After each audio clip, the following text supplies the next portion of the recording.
Je peux le faire et je sais le faire. Laisse tout.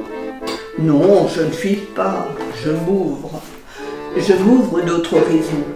La volupté de s'étendre au soleil au bord de la Roanne. J'ai appris ça de toi, ou plutôt réappris la joie de la rivière si froide, si pure, encore plus froide que la Drôme. Car voyez-vous, les maisons qui ont une âme sont uniques, et celle-là avait une âme.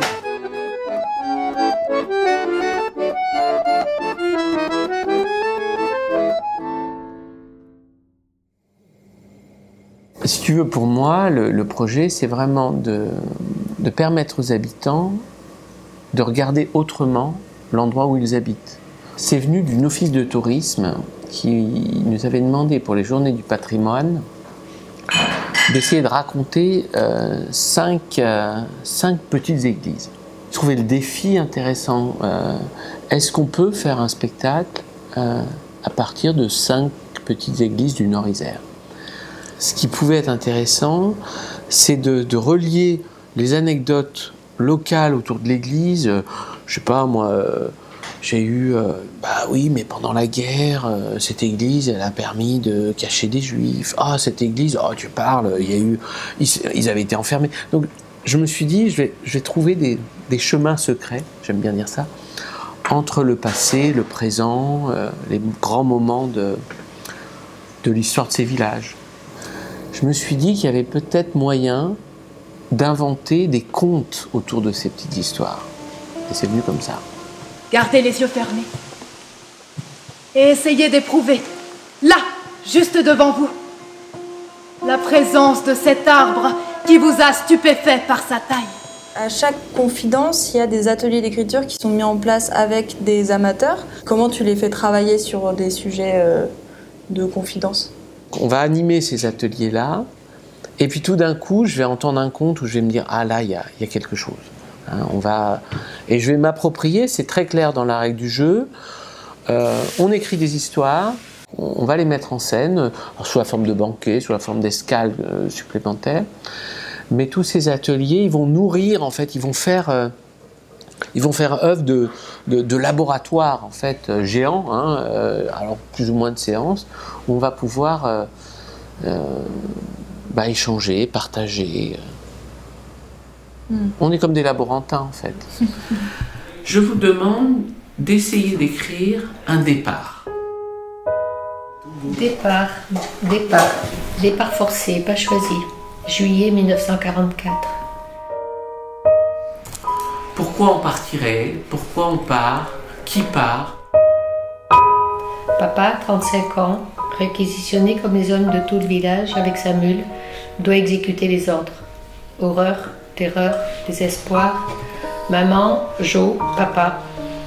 Vous partez, mais quand reviendrez-vous?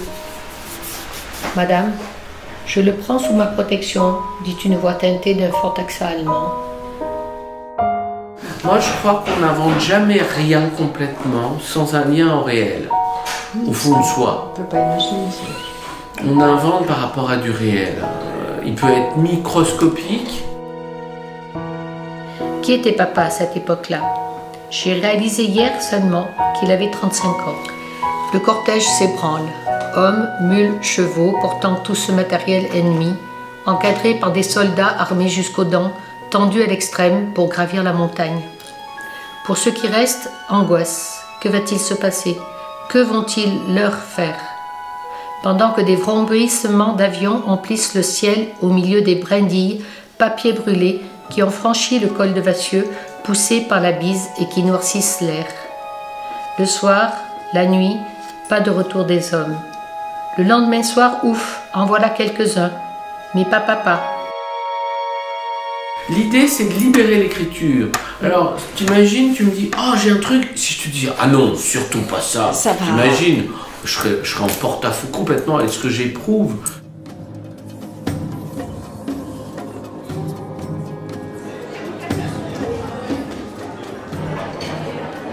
La nuit, pas de retour des hommes.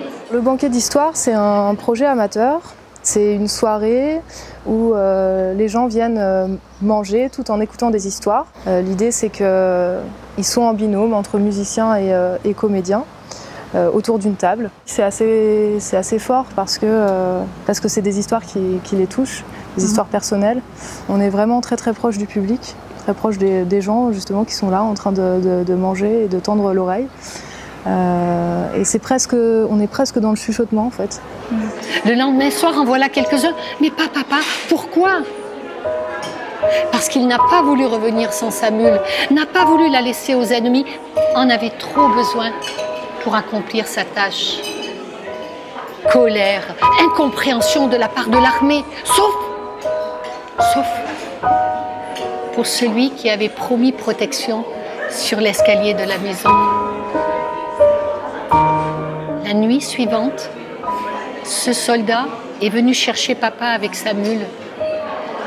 Quelques années plus tard, Hans est revenu sur les lieux, visiter les hommes qu'il avait escortés. Des échanges eurent lieu, des invitations réciproques, envoi d'enfants pour apprendre la langue et même installation dans le pays d'adoption.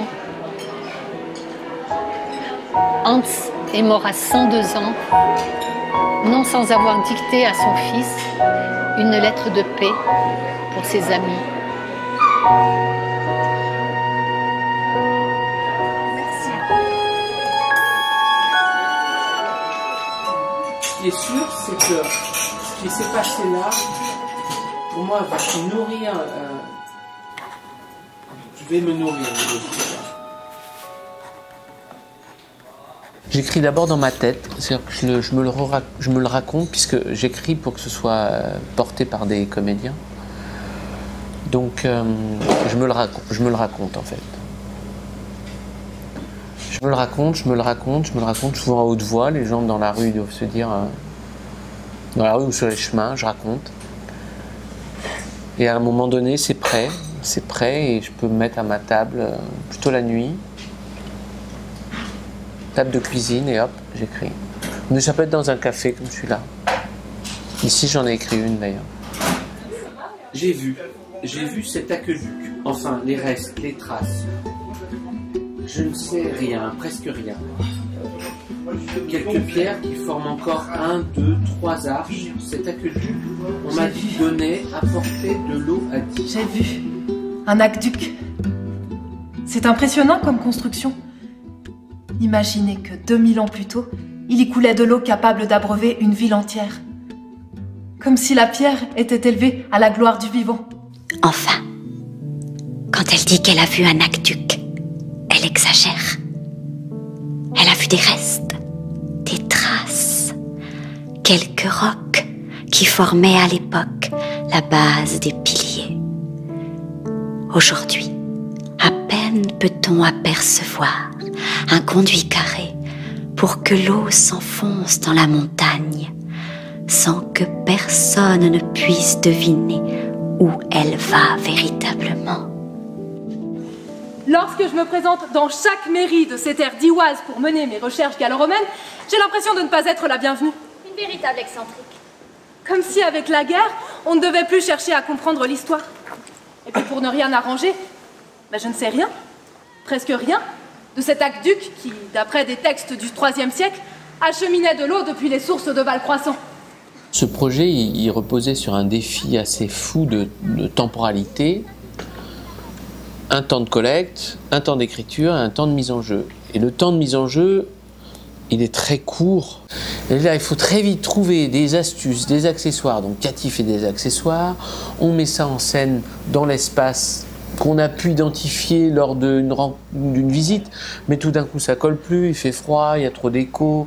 Donc on a très peu de temps, les acteurs doivent être hyper efficaces, ils apprennent leur texte, on l'a coupé et réparti un peu en amont, et hop, il faut aller à fond. Musique improvisée dans l'instant, hein, il faut vraiment écrire des petites chansons. Là, Isa, elle est d'une efficacité redoutable, elle va écrire une petite chanson qui va nous permettre des petits temps de respiration aussi, hein, entre les contes, mais même dans le conte. Donc voilà, on est dans une espèce d'excitation et d'euphorie où on répète le matin, l'après-midi, le soir, se répètent les chansons. C'est complètement fou ce projet. Bien. À l'époque où commence notre histoire, ce lavoir n'existe pas. On est dans le ludique avec les spectateurs, on les emporte avec nous et du coup ils sont sans cesse, ils passent sans cesse d'une émotion à l'autre. C'est vraiment de la vie en condensé, c'est une après-midi ultra condensée de vivants, d'aujourd'hui, d'hier, où on ne sait plus vraiment où on est. Les femmes avaient lavé le linge soit directement à la Drôme, soit à la porte Saint-Marcel en contrebas.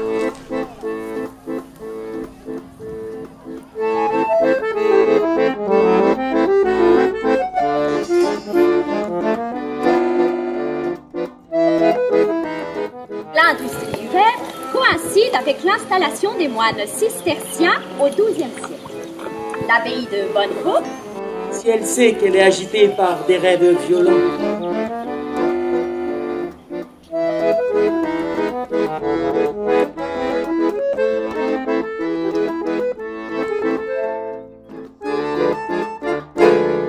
j'appelle des mots, mais d'un sabir totalement incompréhensible.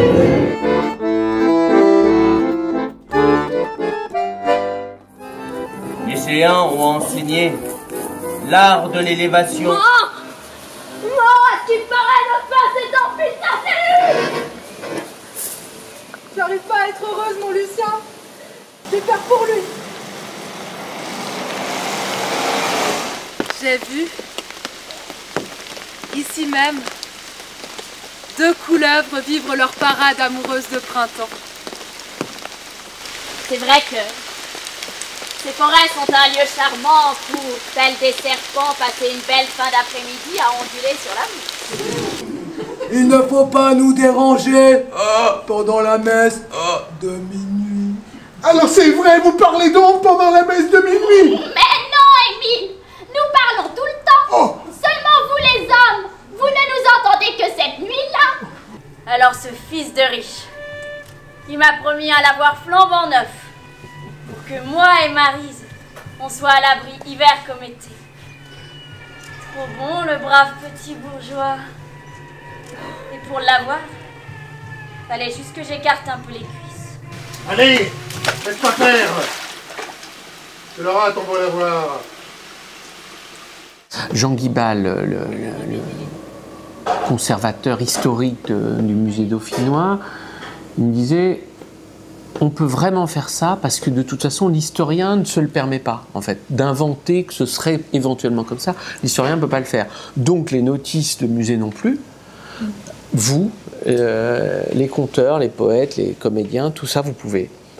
Et donc voilà, on remplit les creux de l'histoire.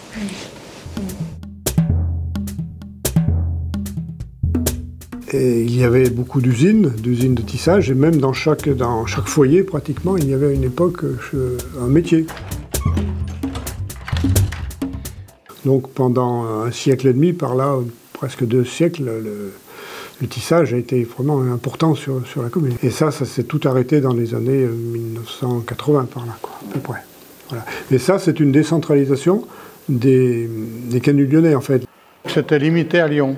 Et ils n'arrivaient plus à manger. Et pour vous donner une idée, un tisseur, un maître ouvrier de Lyon, il fallait qu'il travaille 3 jours pour arriver à acheter 1 kilo de pommes de terre.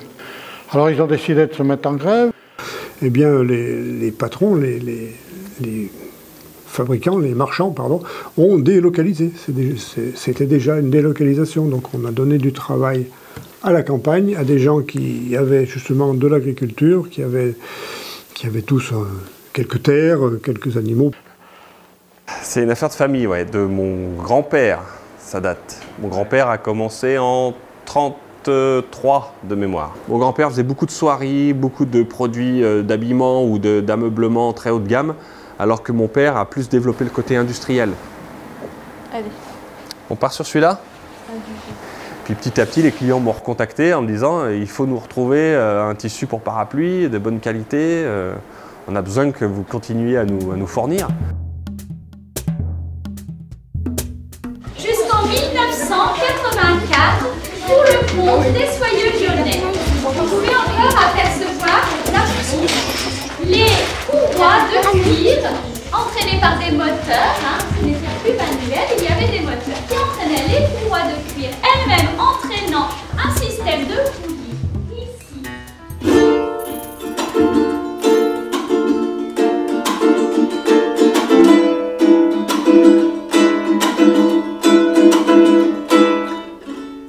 Cette année-là, je m'étais juré de rentrer au pays. Mais l'usine embauchait. Alors mon père, sévère et brutal comme un canon allemand, m'a regardé comme s'il allait me mettre une baigne. J'ai compris que notre famille, réfugiée dans ces terres dauphinoises depuis la guerre d'Espagne, risquait pas de revoir Bilbao avant un bon moment. Je suis rentrée à l'usine de tissage le jour de mes 14 ans. En 1920, à la Bâtiment-Gascon, il y a autant de métiers à tisser que d'habitants. Le village vivait au rythme des métiers à tisser. Et puis il s'est arrêté de marcher. Alors j'ai cru, enfin j'ai espéré, qu'il allait me proposer de me prendre le bras, comme ça se fait d'habitude pour faire comprendre à une dame qu'on la trouve fort à notre aise. Mais pas du tout. Et pourtant tout ça c'est fini, Consuela. C'est la fin. La fin de la prospérité de notre village.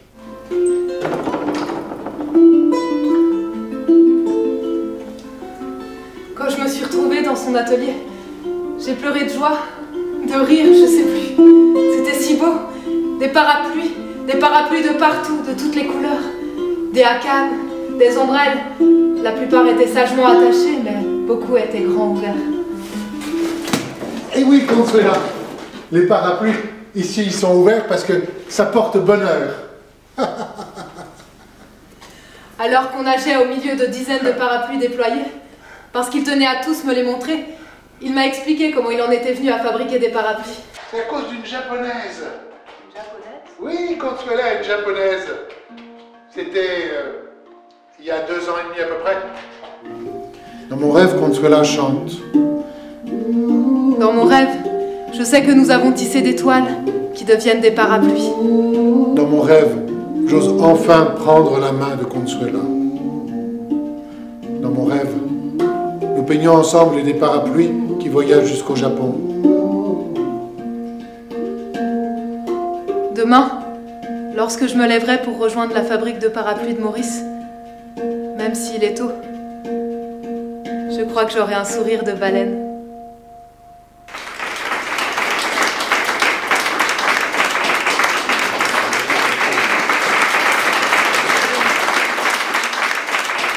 Très bien. Super. Ah ouais. C'est super, hein.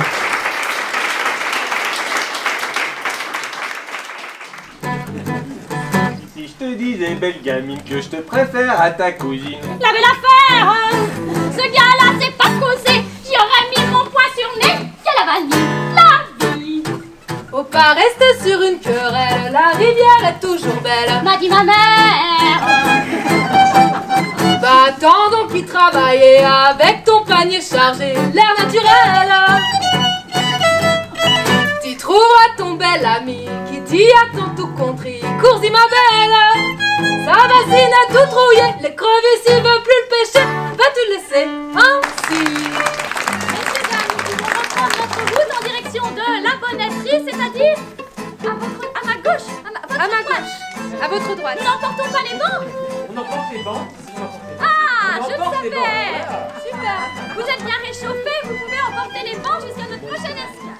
Quelqu'un a-t-il besoin d'une petite...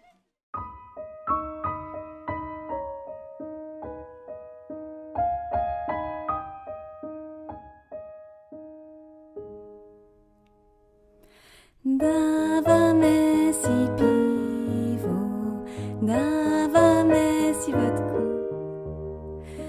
Poďme piť spolu, kamaráti, na veľkú lásku.